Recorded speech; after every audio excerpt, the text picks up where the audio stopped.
사역하신 보고 및 오늘 말씀을 통해서 은혜를 나눌 텐데, 이상 목사님 나오실 때 여러분들 환영합니다, 또 좋은 말씀 부탁합니다는 마음으로 뜨겁게 박수로 우리 환영해 주시면 좋겠습니다.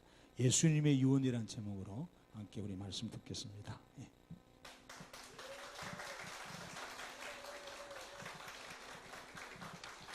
기도하겠습니다. 좋으신 하나님, 은혜를 감사합니다. 오늘도 이 자리가 하나님의 부르심의 자리인 줄 믿고 섰습니다. 오늘도 전하는 자나 전함을 받는 모두에게 살아계신 하나님의 놀라우신 축복이 임하는 시간 되게 하시고, 닫혀있던 성교의 문이 활짝 열려서 세계를 바라보는 아름답고 귀한 성도들이 되게 하여 주옵소서. 예수 그리스도 이름으로 기도합니다.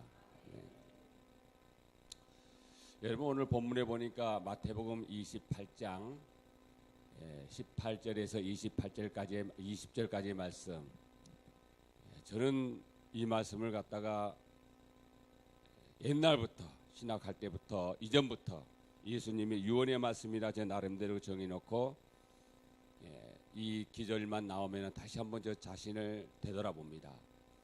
세상에서 가장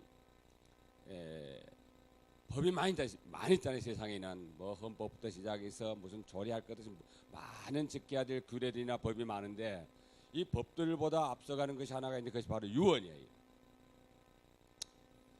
돌아가시기 전에 유언을 해놓으면 그건 바꾸지를 못합니다. 그래서 우리는 부모들이 돌아가시기 전에 어떤 유언을 남기고 가는가에 관심을 갖습니다. 이 땅을 막내 아들에게 줘라. 그러면 그것은 아무리 형이 실권이 있다 할지라도 법적으로 실권이 있다 할지라도 아버지의 유언이 막내 아들에게 주라고 유언됐으면 유언장에 따르는 것이 오늘날의 실정이거든요. 그래서 유언은 바꿀 수도 없는 그러한 귀중한 건데, 우리는 복음서에 마태, 마가, 누가복음 이 세 복음서에 보면은 마지막 장, 마태복음은 28장이 마지막 장이에요. 마가는 16장이 마지막 장이에요. 누가복음 24장이 마지막 장인데, 마지막 장 마지막 귀절에 다 같이 똑같은 내용들이 마태나 복음을 썼던 마태나 마가나 누가가 마지막에 유언장을 남기고 돌아갑니다. 그 말씀이 바로 오늘 본문의 말씀과 유사한 말씀인데, 전부 다 따지고 보면은 복음 전하라. 뭐라고요? 너는 세상에 나가서 많은 족속으로부터 제자를 삼고 아버지와 아들과 성령의 이름으로 세례를 주고 내가 내게 분부한 모든 것을 가르치고 지키게 하라. 이것이 주님의 마지막 우리에게 남긴 유언입니다. 유언은 언제 해요? 돌아가시기 직전에. 예수님은 오늘 이 마태, 마가, 누가복음에 나와 있는 유언은 살아있을 때 한 것이 아니에요. 돌아가셨다가 다시 부활해서 승천 직전에. 언제요? 돌아가셨다가 부활하시고 승천 직전에, 다시 말해서 이 세상을 마지막으로 떠나가시면서 마지막으로 남긴 마지막 절의 마지막 말씀이에요. 그래서 마태복음에서는 가르쳐 지키게 하라. 나가서 복음 전해서. 또 마가복음도 마찬가지입니다. 누가복음도 마찬가지입니다. 한번 마가복음 볼까요? 마가복음에도 그런 내용이 나와 있는데, 마가복음 16장 15절에 보면은 이것도 예수님이 돌아가셔서 부활하셔서 승천 직전에, 하늘 올라가기 직전에 하신 말씀입니다. 마가복음 16장 15절에 또 이르시되 너는 온 천하에 다니며 만민에게 복음을 전하라. 만민에게. 그 다음에 요한복음 바로 앞에 있는 누가복음 24장 47절 48절도 마찬가지입니다. 47절 마지막 장 누가복음, 또 그의 이름으로 제사함을 받게 하는 회개가 예루살렘에서 시작하여 모든 족속에게 전파될 것이 기록되었으니 너희는 이 모든 일에 뭐라? 증인이라. 그러면 왜 가장 중요한 이 세 복음서의 마지막 장에 이렇게 우리에게 말씀하시고 있느냐? 예수님이 사람이 돌아가시면서 가장 유언에 남기는 것이 가장 크기 때문에 유언을 중요시하는 거예요. 예수님의 사역도 살아계실 때 사역도 중요하지만은 그러나 마지막 사역을 다 정리하면서 우리에게 마지막으로 남긴 유언의 말씀이야말로 진정 우리가 해도 되고 안 해도 되고가 아니라 반드시 유언처럼 지켜야 될 것이 바로 이 유언인 것입니다. 그러니까 오늘 이 자리에 사랑하는 성도 여러분들은 내 신앙생활에서 가장 중요한 것이 있다면 그것은 바로 예수님의 유언을 내 삶에 적응하고 실천하는 거예요. 할렐루야. 무엇을요? 예수님의 유언을. 저도 그것 때문에 어디가 있어요? 스리랑카에 뭘로? 선교사로 나가 있는 거예요. 선교사로. 저는 솔직히 집사로 있었다면 지금쯤 아마 모르겠어요. 잘했다면 장군을 달고 있을 수도 있고 아니면은 뭐 대령이나 달고 또 이렇게 예편에서 있을 수도 있었을 겁니다.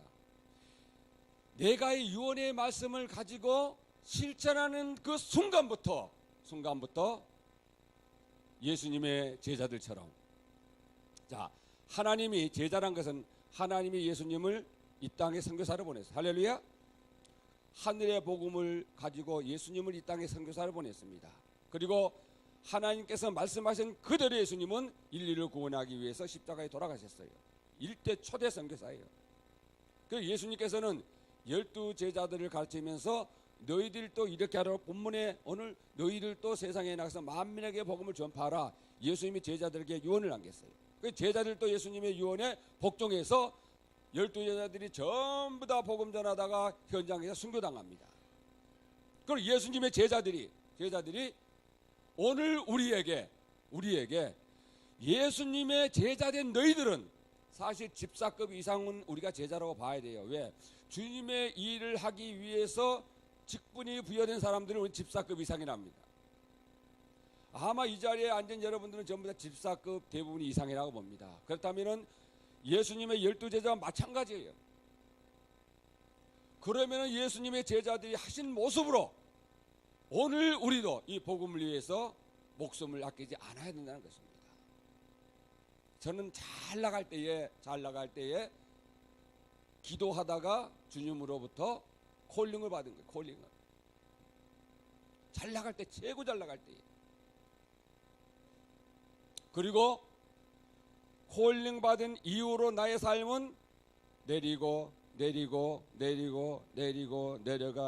땅바닥에서 짓밟혔어요. 땅바닥에서.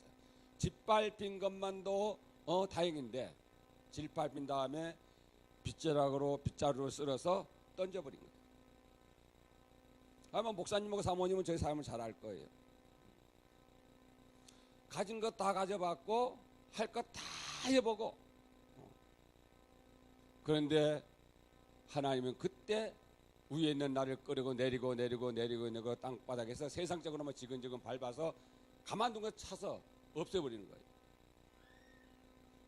그래서 저 인생은 유언장을 받은 순간부터 제자들도 잘 나갔습니다. 베드로는 그 마을에서 고기 제일 잘 잡는 유명한 어부였어요. 예수님이 나를 따라갈 때 배와 부모와 모든 것 벌을 두고 예수님을 따랐고, 마태복음을 쓴 마태도 세관에 앉아 있다가 예수님께서 너 그 일 버려놓고 나를 따라. 돈 만지고 돈을 천지다가 쌓아놓고 사는 마태도 주님이 부르니까 어떻습니까? 집과 가정과 모든 것들을 두고 예수님을 따르면서 예수님의 그 모습으로 살기 위해서 따릅니다. 그리고 그들의 삶은 돈과 멀어지고 세상과 멀어집니다. 마지막에는 나 주님을 위하여 희생하며 순교합니다. 제가 이것을 깨우칠 때에 많은 주위의 사람들이, 야, 너는 가만히 있으면 되는데, 가만만 있으면 너는 이렇게 해서 이 자리에 갈 수 있는데 왜 하필이면은 다 버려두고, 돈까지 버려두고 연금도 6개월 놔두고 나가야만 되느냐. 19년 6개월 했거든요. 장교 생활을 6개월 놔두고. 왜? 이 복음을 전하기 위해서 콜링을 당하니까 내 안에 그리스도가 사기 때문에 내가 한 것이 아니고 주님이 하신 거예요. 그리고 나의 삶은 바닥으로 바닥으로 바닥으로 바닥으로. 이것이 유언장에 나와 있는 유언을 받는 사람들의 모습이란 것을 성경은 우리에게 말해줬습니다. 예수님은 하나님인데 이 땅에 선교사로 와서 안 죽어도 되는데 하나님께서 내려보낼 때 너는 인류 구원을 위해 대속해라. 모든 인간의 죄를 너가 되집어 쓰고 그리고 너는 피를 흘리고 돌아가 죽어라. 그래야 모든 사람이 죄가 너 죽음을 통하여 너 고통을 통하여 그 사람들이 받을 죄의 대가를 내가 대신 받는다. 대속, 죄를 대속한다. 이것이 오늘날 여러분 우리 직분자들의 모습이 되어야 될 줄 믿습니다. 저는 스리랑카 쓰나미 때 가서 지금 9년째, 내년이면 10년입니다. 9년째 있는데 여러분 가면 갈수록 편하고 좋아야 되잖아요. 예수 믿는 사람들의 모습은 가면 갈수록 때로는 뭐 때문에? 죽음 때문에. 예수님 때문에. 예수님이 그렇게 사셨고 하나님이 예수님을 내려볼 때 예수님이 그렇게 사셨고 예수님의 제자들이 그렇게 살았고 예수님의 제자들이 바울을 비롯한 베드로나 이런 사람들의 모습이 우리에게 그렇게 비춰져서 오늘날 우리가 이렇게 있는 거예요. 여러분의 목사님, 담임 목사님 김순호 목사님도 남주에 가보니까 자기 아버지가 그 남주의 유지예요. 유지. 돈도 많고 명예도 있고 목사님도 목회 안 해도 얼마든지 잘 먹고 잘 살 수 있는 총명받는 사람인데 왜 주님의 일을 하기 위해서 하나님으로부터 부름을 받았기 때문에 하는 거예요. 그래서 나는 그 주님을 따르기 위해서는 어떤 모습을 우리가 따라야 되느냐 정확하게 마태복음 16장 24절에 우리에게 말씀하고 있습니다. 예수님을 따르는 제자들에게 나를 따르려거든 너 자신 부인해라. 너 자신을 부인하고 너의 십자가를 지고 나를 따라. 너의 십자가 뭡니까? 오늘 저는 나의 십자가는 주님이 지신 십자가를 질 필요가 없습니다. 나의 십자가는 선교사예요. 왜? 하나님께 나를 선교사 내보내기 때문에. 나의 십자가를 지고 선교사를 아무리 어렵고 힘들다 할지라도 십자가는 죽음이요 고통이요 아픔이요 희생인데 너에게 주어진 그 십자가를 지고 나를 따르지 잘 먹고 잘 살고 떵떵거리며 나를 따르란 말은 성경은 어디로 봐도 없습니다. 구원받은 성도라면은 예수님의 제자라면은 우리는 누구나 자기 십자가를 지어야 됩니다. 자기 십자가. 여기 목사님은 나는 선교사의 십자가를 졌습니다. 그 십자가는 뭡니까? 고통과 아픔과 희생과 억울함과 누명을 다 쓰는 것이 십자가예요. 예수님이 십자가에서 그렇게 돌아가셨고 예수님의 그 완성을 어디서 합니까? 임무 완성을 어디서 다 이루었다 그래요? 집에서? 예? 어디서? 십자가 위에서 다 이루었다. 이 십자가 위에서 예수님께서 다 이루었다 그랬거든요. 근데 이룬 거 뭡니까? 예수님이 피와 살을 다 찢기고 침 뱉고 수지하는 옷 다 벗기고 그러한 누명 돌에 맞고 돌 던지고 그런 상황에서 지는 게 십자가예요. 그게 십자가예요. 십자가를 지고 나를 따르는 것은 여러분이 받고 있는 그런 직분 속에 여러분을 여기 장로가 있는가 모르겠는데 장로님 있습니까? 교회? 예, 그럼 안수 집사님 있지요. 안수 집사가 한 분 계신다. 그 안수 집사님이 교회 열심을 하니까 집에서는 그 안수 집사님 부인 사모님이 여보 대충해 자기 회사가 중요하지 교회가 중요하냐? 당신은 목사 따까리야 사모 따까리야 가면서 집에서 야단이죠. 직장에서는 안수 집사님 또 이야기하면 직장에서는 당신 예수 믿으면 믿지 왜 직장까지 와가지고 티를 내느냐? 주일날 우리 소풍 가는데 와야지. 안수 집사라 그래 교회 가느냐? 직장이 중요해? 교회가 중요해? 물어봅니다. 그뿐입니까? 교회는 또 다른 권사님이나 집사님들이 지가 안수 집사지. 잘난 척해. 나도 찬양 인도 잘했는데 지금만 찬양 인도해? 나도 기도 잘했는데 지만 해? 지가 뭐 앞에 나가서 맨날 인도해? 나는 네보다 많이 배웠어 하고 여러분 직분을 맡은 순간부터 사단이 가만히 있지 않습니다.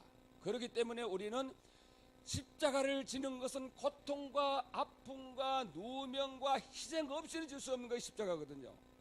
그런 십자가를 지고 나를 따르라. 안수수 집사 십자가, 권사님 십자가, 목사님도 그런 십자가예요. 뒤에서 난 목사님이 얼마나 안타까워. 나는 그래도 어려워도 머리 떨어져 있으니까 편해. 목사님은 매일 보는 것이 옆에서 이러쿵 저러쿵, 모르겠으면 이 교회는 어떤가 모르겠지만 머리 떨어져 있어.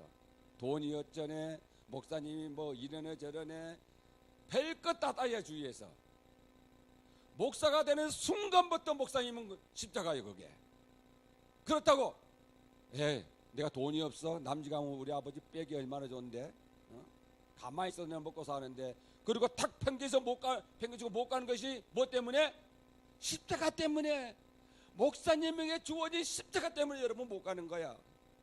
저도 막 손가락질하고 뭐 이러네 저러네, 여러분 그렇게 잘 나가는 저도 아마 옛날 같으면 목사님 죄송합니다. 목사님이 나 친구 좀 안 했을 거예요. 왜? 떵떵이고 살 떵떵인데 제일 꼭대기에 있었는데 김순호 목사님 정도 와가지고 친구하자고 하겠어요? 그런 날 하나님은 고통과 아픔과 심지어는 가정 파괴까지 해서 전부 다 땅바닥에 내려놓고 연금까지 다 포기하고, 그나마 일산 높은 자리 있을 때 일산의 최고의 아파트, 좋은 자리 로얄 아파트 딱 해놨는데 그 아파트 다 뺏기고 모든 것 다 날아가고 근심 걱정하면서 눈에 하나 상처 있고 좌측 눈이 안 보이지, 통풍이 와가지고 매일 약을 밥 먹듯이 먹어야 되지. 뭐 때부터? 십자가 지는 그 순간부터 육체적으로, 정신적으로, 물질적으로, 가정적으로 모든 것이 여러분 십자가예요. 십자가. 그런데 주님은 그런 십자가를 지고 날 따라 그러거든. 예수님처럼 하나님, 내가 이 십자가, 죽음의 십자가를 지지 않고 내가 인류를 구원할 수 있다면 죽음의 쓴 잔을 마시지 않고 가게 해주세요. 하나님께 기도했어요. 예수님도. 그러나 내 뜻대로 마시고 하나님 뜻대로 하소서. 이것이 오늘날 우리가 져야 될 십자가입니다. 또 사모님은 어떻게 해요? 사모님은 목사님들 사모님 얼마나 힘들어요. 다른 데 놀러를 함께 갈 수 있습니까? 뭐 파티 석상에 갈 수 있습니까? 뭐 그렇다고 남편이 목사인데 화난다고 밖에 가가지고 맥전자 이거 할 수 있습니까? 남들이 요새 한국 오니까 치마를 막 보일라말 여기까지 입는데 목사님 사모님이 그렇고 한번 여기 딱 와봐요. 그러면은 전부 손가락, 세상에 목사님 사모님 저봐 보일라 말라게. 자기들은 다 바르고 먹고 누리고 다 하면서 목사님 사모님은 못하는 거예요. 왜? 뭐 때문에? 목사님이 지고 목사님 사모님이 져야 될 사모의 뭐 때문에? 십자가 때문에. 십자가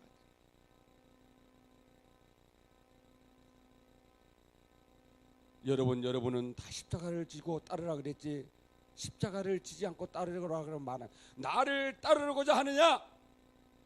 너 자신을 부인하라. 너 자신은 뭡니까? 네가 아는 지식, 너가 아는 경험, 너가 아는 학식 다 버리고 배설물처럼 버리고, 그래도 그것이 마땅하지 십자가를 지고 날 따라. 십자가를 지고. 목사님도 여러분 그만두고 싶은 생각 많을 겁니다. 여기는 보니까 얼마 전에 목사님들 같이 왔는데 이구동성으로 목사님 이런 곳에 나는 교회엔 1000명 10,000명 돼도 못해. 왜? 냄새 난다고. 어떻게 하는데 목회를 김순도 목사님 참 희한하대. 청빙 받으면 자기는 죽어도 못 오겠대. 왜? 냄새가 나니까. 그런데 여기 왔다가 갈 수가 없는 거예요. 뭐 때문에 못 가요? 목사님 십자가기 때문에 못 가는 거예요. 딴 데로 가고 싶어도. 목사님은 인기가 좋아가지고 천지서 청빙 자주 들어옵니다. 제가 알기로는. 뿌리치고 가면 이보다 좋은 환경 얼마나 많아요. 근데 못 가는 이유가 뭡니까? 뭐 때문에? 목사님이 지고 있는 십자가가 여기란 말이야. 여기. 목사님 갈 생각 마세요. 행여나 100분의 1이라도. 여기가 목사님 십자가예요. 여기가.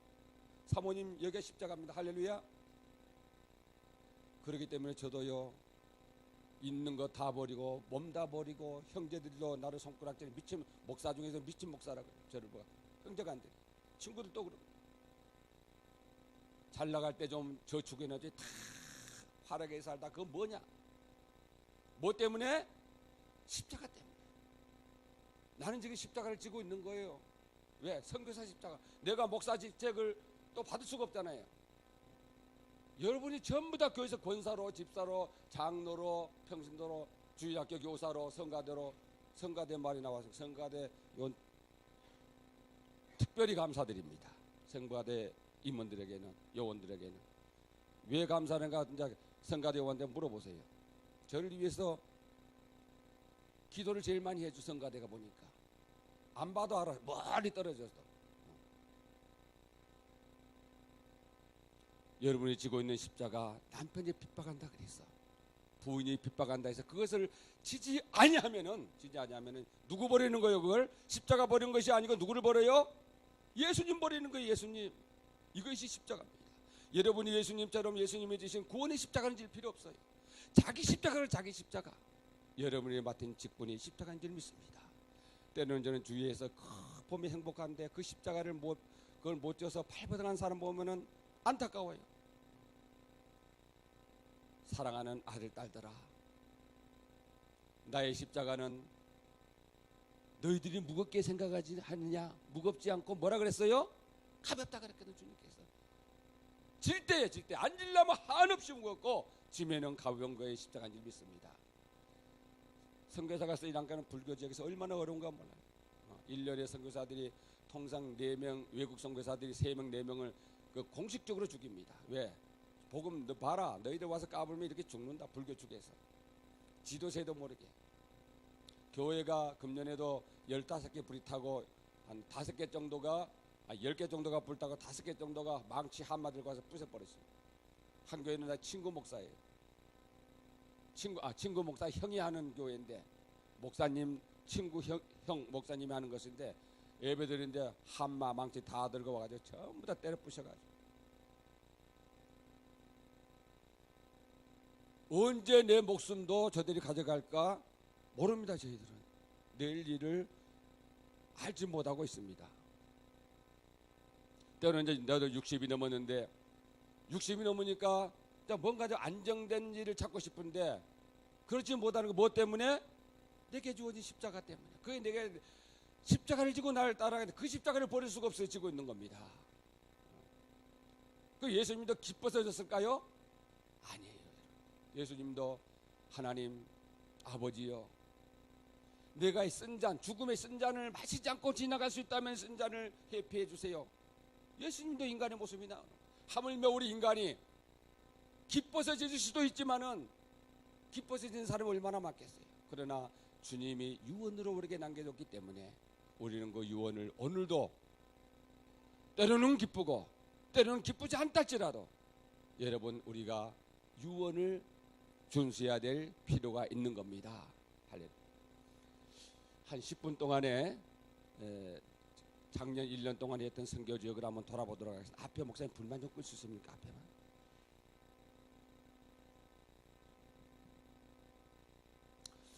지난해 제가 보고를 해서 오늘은 1년 동안에 9년 동안의 것을 보고할 수는 없잖아. 작년 1년 동안 해왔던 것만 보고 드리겠습니다. 예, 다음 장.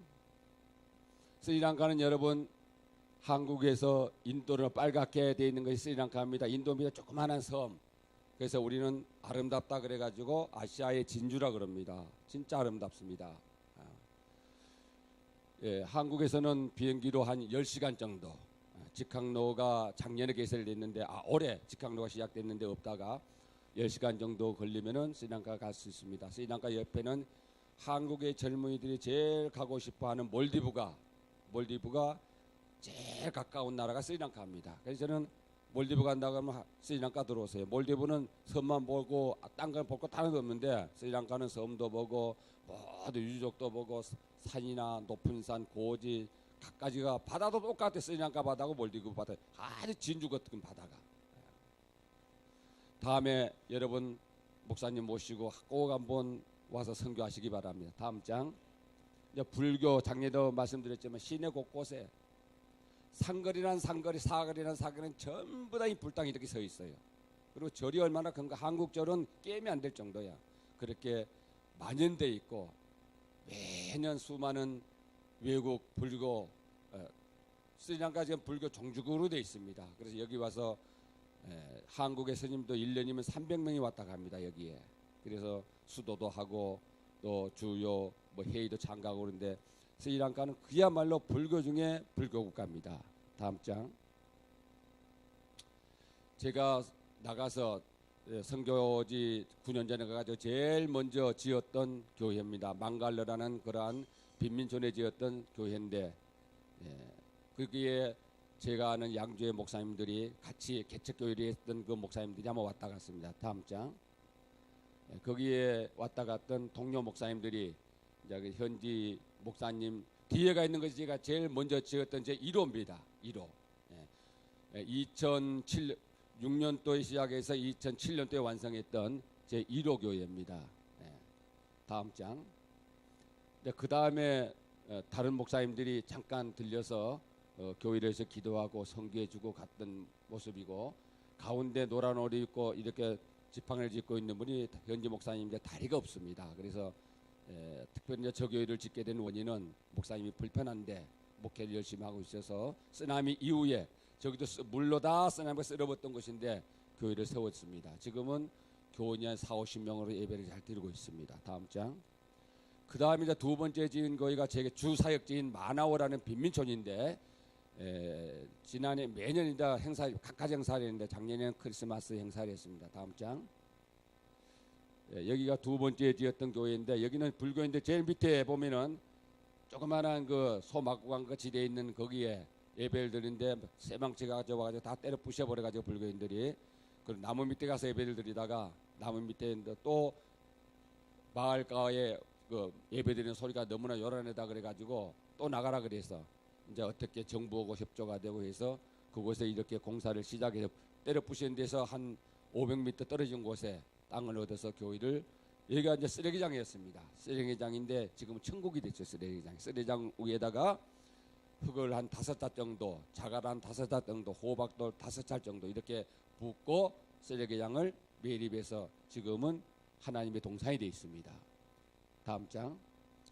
지난해 12월 달에 크리스마스 행사했던 것을 잠깐 보이도록 하겠습니다. 여기가 빈민촌이 300가구 정도 되는데 정부에서 집 없는 사람들을 모아가지고 여기다 흙으로 된 집 한 칸 40년 전에 지금으로 정확하게 38년 전인데 흙으로 집 한 칸 만들어가지고 방 한 칸만 부엌도 없이 화장실도 없이 그랬는데 38년이 되다 보니까 집도 좀 고치고 좀 해서 지금은 이제 돈 있는 사람은 이제 아파트 모양도 짓고 그래서 많이 달라졌는데 아직도 반 이상은 한 칸짜리 흙집으로 살고 있습니다.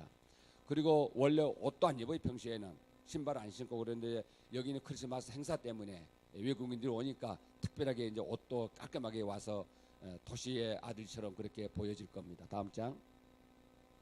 저 뒤에 있는 것이 이제 그 교회입니다. 옆으로 길게 되어 있는데 다음 장.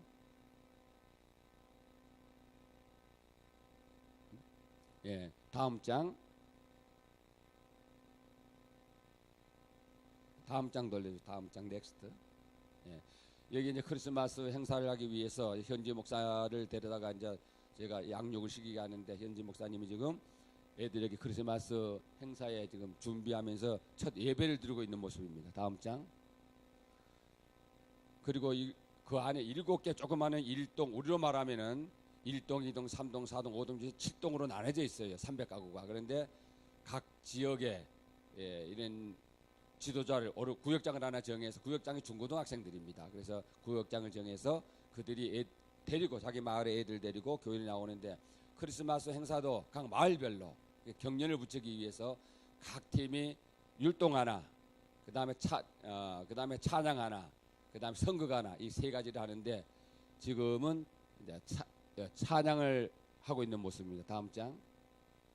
다음 조가 이제 힘있게 찬양을 하는 모습. 다음 장. 여기도 마찬가지. 다음 장. 제가 크리스마스 때 이렇게 모인 자리에서 예수 그리스도의 탄생에 대해서 설교를 하고 있는 모습입니다. 다음 장.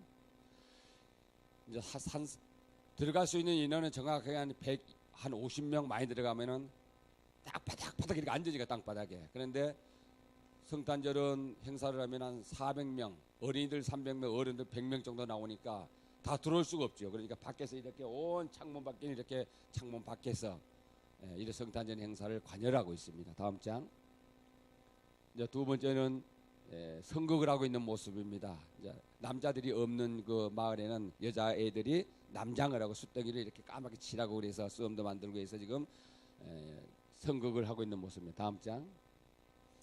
이게 참 감격스러운 모습인데 지금 조장입니다. 그 마을에. 근데 지금 하얀 옷을 입고 있는 저희 고등학교 작년에 졸업반이었는데 선곡을 하는데 진짜 한 영혼을 구원하기 위해서 앞에 조그마한 인형인 예수님을 만드신 거예요. 인형으로 만들어가 예수님을 땅바닥에 두고 이제 안고 있다가 앞에 있는 불신자들에게 이제 불신자 엄마 아빠에게 복음을 전하는 선곡인데 이 선곡을 하면서 진짜 눈물을 펑펑 쏟으면서 예수 그리스도를 전하는 거예요. 안 믿는 사람에게.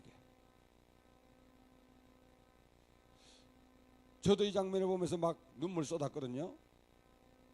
그 마을 사람들이 어른들이 다 눈물바다가 됐어요. 성탄절에. 왜? 간절한 주님을 너희들이 영접해야 된다는 이 자매의 메시지 때문에. 선극이 성탄절 행사가 그렇게 큰 힘을 발휘했습니다. 자, 다음 장. 각 마을에 이렇게 이제 성탄절 보고 하나 한 명씩 줍니다. 그래서 성탄절은 마을 조그마한 이제 1동, 2동, 3동 각 통해서 이제 마을 축제가 됩니다. 다음 장.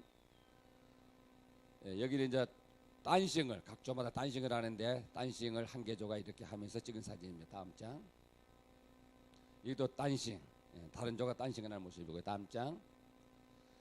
여기는 저희 사모하고 사모 친구하고 7개 조를 댄싱, 그 다음에 뭐 드라마, 그 다음에 싱어송 이거 이제 3개 파트를 해서 점수를 매겨가지고 이제 경쟁을 좀 해야 되니까 이제 점수를 매겨서 발표하고 있는 모습입니다. 다음 장.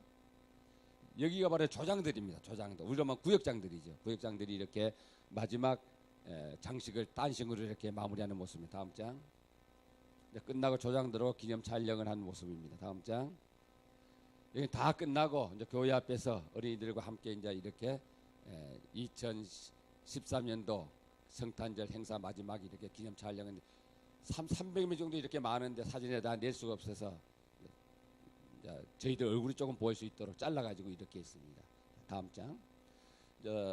그리고 빈민촌 이 마을에 원래 돈을 구할 데가 돈을 생산할 곳이 아무것도 없습니다. 그러니까 이 사람이 돈을 만져볼 수 있는 것은 동물을 키워가지고 개나 닭이나 염소나 그 다음에 돼지나 소를 키워가지고 돈을 팔아서 돈을 갖는데 마을 자체가 동물이 한 집에 4-5개 되다 보면은 비가 오면은 그 똥물이 집에 막 마당까지 방까지 들어오거든. 돼지 꿀꿀하고 그러면은 이 똥들이 전부 다 낮은 곳으로 모이는 낮은 곳에 샘이 있고 거기가 우물이 있어요.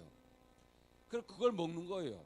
우물이 없고 샘이 없으니까. 그래서 매년 어린아이들이 한 10명 정도 평균 죽는데 이 물 때문에 물에 놀다가 그래서 제가 이곳에 갔을 때부터 샘을 파려고 했는데 교회보다 무슨 먼저 지을 수가 없어서 매일 기도하고 있는 그런 형편에 있다가 7년 동안 못 지었습니다. 재작년에 동해 삼척 지역은 제일 기독교가 전파 안 되는 여러분 담임 목사님은 압니다. 제가 동해 삼척 지역에 잠깐 2번째 개척했을 때에 거기서 겨자치 선교회라는 목사님들 조직이 있어요. 담임 목사님 잘 아는데 교인 수가 10명 이하입니다. 다. 그런 목사님들 말 택해서 각 교단이 다니는 목사님을 좋게 우리가 힘을 합해서 뭔가 큰 교회가 한 것 동안 해보자. 그래서 겨자치 선교를 조직하고 저는 이제 있다가 2년 리더를 하다가 스리랑카로 들어갔는데 그 목사님들이 안타까운 내 마음을 알고 재작년에 여름에 한 번, 겨울에 한 번 바자회를 했어요. 그래서 여름 할 때마다 100만 원을 만드는 거예요. 100만 원이 안 되면은 돈을 조금씩 걷다가 100만 원을 만들어 가지고 은행에다가 저축합니다.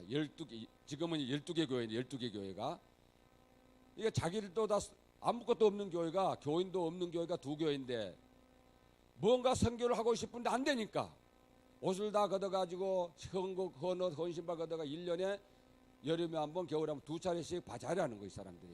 그러니까 2년간 해가지고 작년 연말에 전화가 왔어요. 목사님 샘 파고 싶죠. 그러니까 아이 파고 싶죠. 그랬더만 구자 막 어디로 보내면 됩니까? 왜? 그러니까 구자 번호 대래.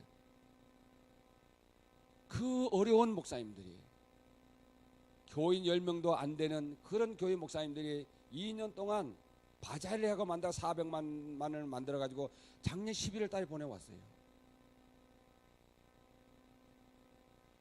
그 돈으로 여러분 이곳에 세금을 받습니다. 할렐루야. 큰 교회가 할 수 없는 일들을 그분들 한 거예요. 자, 다음 장.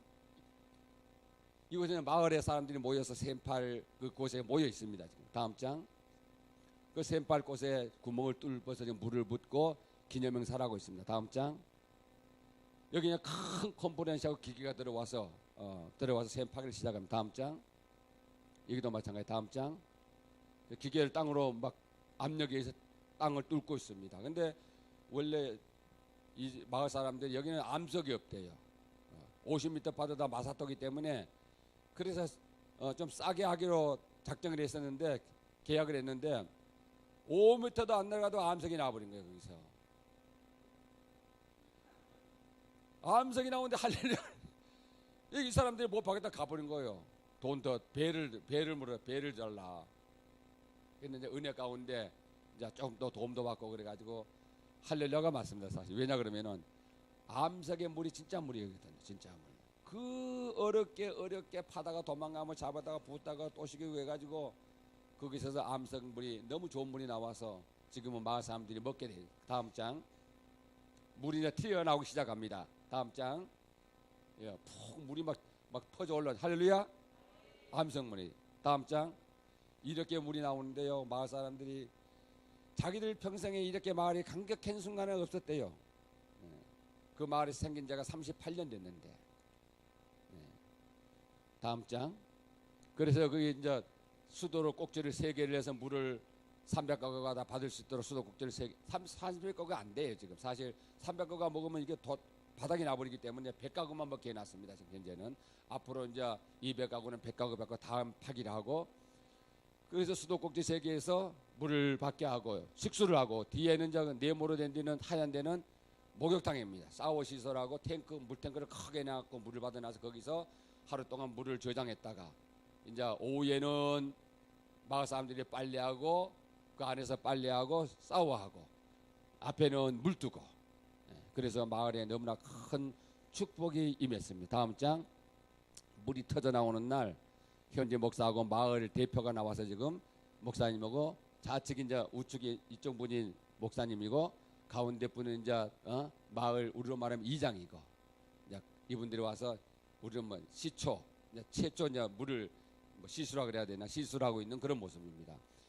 이것 때문에 이제 평생 저는 그 마을에서 핍박을 안 받고 복음을 전할 수가 있게 됐어요. 할렐루야.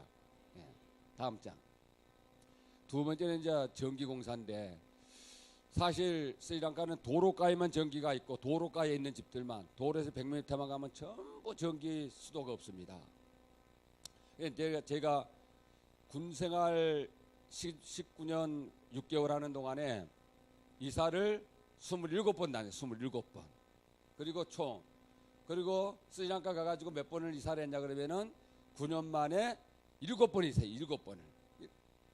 그러니까 총 이사 계획을 이사 다니고 보니까 거의 40번 갔잖아요. 여기서 장교 생활할 때 한 30번 여기 목회할 때도 한 번, 두 번, 세 번, 네 번, 5번. 거의가 40번 정도 이사를 한 거예요. 총합. 이사하라 하면 지겨워요. 이사 소리만 들어도 듣기 싫어요. 너무너무 이사를 많이 해서. 그런데 거기는 이사를 가게 되면은 그 마을에 마을에 전부 다 불교 그 스님이 담당 스님이 있어요. 마을마다. 그러면 딱 이사를 가면은 그 집주인이 우리 전설에 들어가는 사흘에 들어가면 집주인이 스님한테 보고를 합니다. 야 우리 집에 한국에 이런 분이 들어왔는데 종교는 모르겠다. 말 안 하고 갔죠. 근데 얼마 되면 이제 소문이 나니까 알아버려요. 그러면 집 나가라 그래요. 왜? 스님이 강압적으로 전도 못하게 하기 위해서 자기 마을을 딴 마을을 내쫓아보냅니다. 그러다 보니까 어떤 데는 3개월 살다가 이사하고 6개월 살다가 이사하고 제일 빨리는 한 3개월 살다가 이사를 하는데 너무 비통한 거예요. 쫓겨나야 되니까. 계속 있으면 테러가 들어오니까 이상 갈 수는 없잖아요. 이번에도 이제 집도 비싸고 타오는 그래서 또 주인이 집 나가라 그래서 마을에서 3km 정도 떨어졌는 주변으로 바깥으로 갔어요. 타운에서 3km 떨어진. 근데 집에 딱 그 집에 가니까 거지가 살고 있는 거예요. 이사 갈 집에. 당신이 여기 왜 사냐, 내 이 집에 들어오게 됐다 그러니까 인상을 팍팍 쓰면서 비워주면 될 거 아니냐. 그래서 동네 사람들 물어봤어. 왜 내가 살 집에 거지가 살고 있느냐. 그러니까 집이 비어 있으면 동물이 들어와서 다 헤어지니까 주인이 좀 살게 했다. 당신이 들어오는 바람에 그 사람들 전기도 없고 수도도 없는 벽돌 몇 개 쌓아놓고 주워다가 집을 지어서 거기 살게 됐는데 당신은 안 좋아할 거다 그런 거야. 그 첫날 이사를 가가지고 보니까 마음이 잠을 잘 수가 없는 거야. 왜? 거지 가정이 엄마 아빠 아들이 살다가 우리가 오니까 벽돌 몇 개 주워다가 집을 이렇게 만들어 가지고 사는데 내 때문에 전기도 없고 수도도 없는 거야. 쫓겨나다 보니까. 그래서 한 이틀 사는데 마음이 불편해서 사모하고 이야기를 했어요. 우리가 좀 돕자. 그래서 그 이장을 불러서 여기 전기를 가설해 주려면 얼마나 되냐. 40만 원 든다. 40만 원. 50만 원 든다 그래도 40만 원 든다. 그런데 사모고 나오고 한 1년 반 동안 돈이 2, 3만 원씩 또 4, 5만 원씩 모아가지고 카세트 뭡니까 오디오를 하나 살라고. 오디오가 없다 보니까 찬양도 저도 들 수 없고 그래서 집에 오디오를 하나 살라고 한 1년 반 동안 생기면 생긴 대로 통장에 넣어가지고 40만 원을 다 가지고 있습니다. 이사 가면은 우리가 오디오 하나 사자. 오디오 LG 거 물어보니까 스리랑카에 40만 원 달라 그래. 근데 통장에다가 40만 원 딱 해놨는데 마을 이장한테 전기 가설 좀 얼마 되니까 40만 원 든대. 그 돈이 너무 정확한 거야. 그래서 와이프 뒤에 앉는 와이프하고 이야기하는 와이프가 꽤 승낙을 해서 전기를 그저 가설해 줬어요. 전기는 가설되고 수도는 우리 집에서 끌어다가 수도를 그다가 넣어주고 공식으로 못하니까 이제 파이프는 아니고 줄로 연결해서 낮에는 걷어버리고 걸리니까.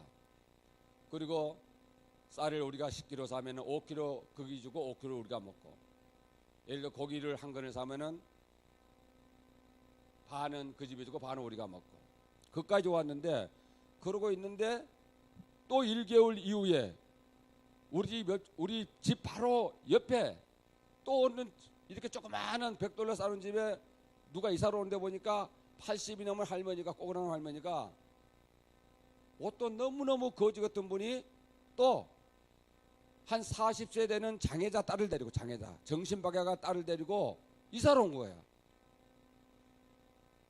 그래서 하나님 왜 나를 여기다 불러놓고 옆집에는 전기 때문에 장애자들이 살고 또 이쪽에는 또 장애자 할머니가 들어와서 살고 때로는 인간이기 때문에 이사를 잘못 왔나 봐. 너무 힘들어. 서로 좀 대화도 되고 좋고 이웃같이 살아야 되는데 그런 분이 양쪽 좌측 하나 우측 하나 그러니까. 그래서 너무 마음이 선교사니까 사모고 둘이 이제 가봤어요. 가보니까 부엌도 없지, 화장실도 없지, 문도 없지. 그 사람은 맨날 우리 집을 내다보 옆에서 내다보 조금 높으니까 내다본 거예요. 장애자는 눈만 뜨면은 우리 집을 내다보는 거예요. 예구인이 있어. 그래서 너무 불편해서 어느 날 기도를 하는데 너가 그 집이 너의 십자가다 그러는 거예요. 마음속에 너가 제 아들 십자가다 그러는 거예요. 그래서 사모고 둘이 가서 이제 화장실을 만들고 첫째는 서투는 솜씨로 부엌을 만들고 창문을 만들고 문을 만들어서 거의 한 달 동안 작업을 해서 그 집을 딱 이제 살게 해주고 이제 쌀을 10kg 사면은 5kg 세우고 나는데 또 한 집이 또 생겼잖아요. 안 그래도 성교가 힘드는데 그러니까 15kg 사면은 이 집에 5kg, 우리 5kg, 옆에 또 5kg. 고기 한 건 사면은 여기 3분의 1 잘라주고 우리 3분의 1 먹고 여기 3분의 1 주고. 그 집에는 전기가 없으니까 우리 집에 이제 밝은 불을 켜면은 물을 통해서 전기불이 비쳐가고 물은 우리 사모가 매일 떠다가 갖다 주고. 이게 사는 게 성교가 아니라 그냥 고역이에요. 어떻게 보면은. 그런데 얼마 되니까 집주인이 전화가 왔어요. 죄송하지만 집을 좀 나가줘야 되겠대. 그래서 왜 그러냐 그러니까 스님한테 전화 왔는데 당신이 목사하고 선교사라고 동네가 다 아는데 왜 당신 나한테 그 말 하냐. 그래서 아니 내가 이사 오는데 내가 목사 선교사 밝힐 필요가 뭐가 있느냐. 나는 그 결혼했기 때문에 난 여기 비자도 나오고 그래서 문제가 없다. 그래서 사는 거다. 그러니까 그러면 돈 다 줄 테니까 돈 다 돌려줄 테니까 나머지 안 돌려주거든요. 쓰니까는 중간에 나가면은 돌려줄 테니까 나가라는 거예요. 그래서 걱정을 하고 있어요. 또 이사를 또 해야 되니까. 그러고 있는데 한 2, 3일 지나니까 마을에 이장이 왔어요. 와가지고 미스터 김, 당신 이사 안 가도 돼? 그런 거예요. 아니요, 내 이사 갈 거예요. 그러니까 안 가도 된다니까. 그래. 아니 여기서 잘못해서 테러 당하고 그러니까 위험하니까 가겠다. 당신이 내 생명 책임지겠느냐 그러니까 책임진다는 거예요. 어떻게 책임지냐니까 당신이 이제까지 와가지고 우리 마을의 사람들이 당신을 다 지켜보고 있었는데 다 한다는 거예요. 마을 사람들이. 그래서 마을 사람들 도장을 다 받아서 이 사람은 쫓아내면 안 된다. 응? 당신들이 절에 세준 건 뭐냐? 이 사람들이 아무것도 우리가 준 것도 없는데 옆에 사람 저렇게 해줬고 뒷 사람 저렇게 해주고 그런 사람 세상에 어디서 있느냐? 이 마을 생긴 일에 그런 거 못 봤다. 이장이 그러니까 도장을 다 찍은 거야. 이 사람 내보면 안 된다. 그래갖고 절에 가가지고 이 사람 내보내지 마라. 할렐루야. 여러분 큰 거 아니잖아요. 이사 가면 더 괴롭고 힘들어요. 3개월마다 이사 쫓겨나니까. 근데 조그마한 거 베풀었더니 내가 진 십자가 그건 내가 조금 졌더니 하나님은 그 할머니가 특히 이제 뒤에 장애자 80대 할머니가 꼬부랑 해가지고 이 마을 할머니들 놀러 다니잖아요. 이 마을 이 집 저기 장애자 데리고 세상에 우리 앞집에 있는 외국인이 이랬는데 나만 모르게 동네 사람이 소문이 쫙 난 거야. 누구 소문이? 예수님 소문이. 선교사하고 예수 믿고 저 사람 목사래.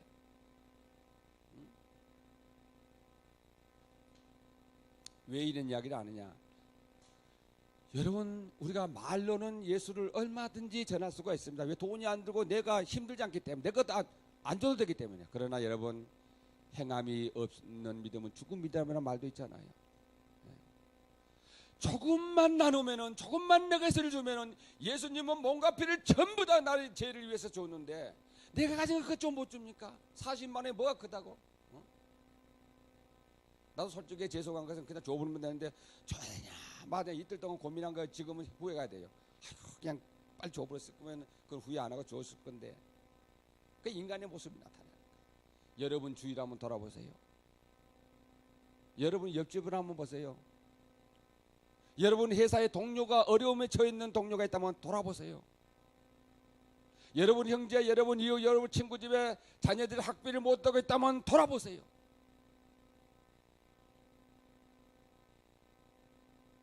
심은 대로가 없습니다. 내가 적은 거 심었더니 이사 다닌 거 지겹도록 힘드는 이사를 하나님께서는 그 사람들이 나한테 뭐라 그러냐? 당신 여기 평생 살아도 되니까 그 집 사가지고 살아라는 거야. 그러니까 하나님 말씀대로 하면은 하기가 힘든데 하나님은 덤으로 주시는 하나님.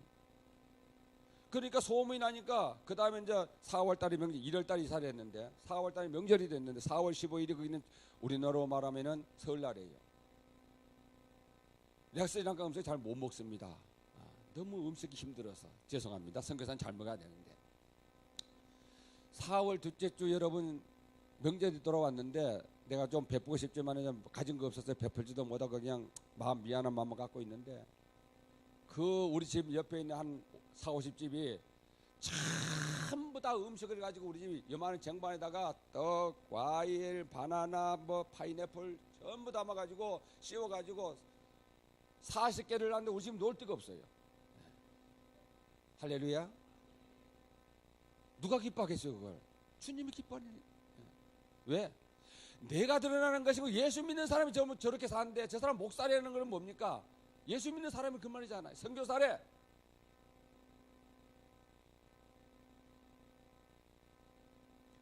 그래서 내가 못 먹는 거 우리 사모는 그거 이제 준 거 안 먹고 난 집이 더 미안하잖아요. 자, 뭔 다른 마을에 아는 사람은 전화해 그거 오라고 떡 주고 사인 뭐 나눠주고 왜 돌 나눠야 되니까 우리 뭐 버릴 수는 없잖아 음식을.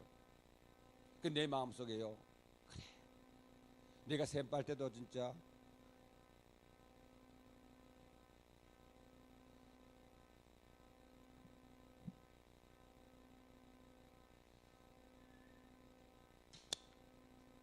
샘팔 때도 너무 강력스러웠는데 왜? 작은 교회 목사님들이